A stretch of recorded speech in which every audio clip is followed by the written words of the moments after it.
2রা October conference ফজিলাত থেকে বলছি, শহীদুল আলম। আমরা গতকালকে ঝড়ের ভেতর দিয়ে গিয়েছিলাম, কিন্তু এখন ঝড় কমেছে। ক্যাপ্টেন দ্রুত জাহাজ এগিয়ে নিয়ে যাচ্ছিলেন ঝড়ের আগে যাওয়ার জন্য।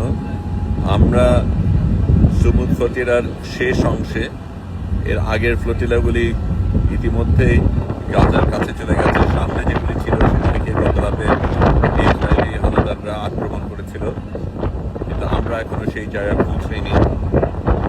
গতকালকে সমুদ্রে একটা তুরস্কের নৌজাহাজ আমরা দেখেছিলাম, কিন্তু সেটা দূরেই থেকেছিল। আজকে কারা আছে আমরা জানি না, কিন্তু আমরা ক্রমশ কাছে যাচ্ছি। আমরা অবশ্যই সেখানে পৌঁছাবো, এবং ইসরায়েলের আক্রমণের কারণে আমরা কোনোভাবেই পেছনে যাব না।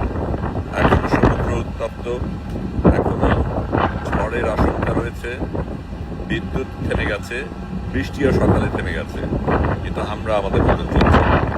শহীদুল আলম বলছি, গাজার পথে।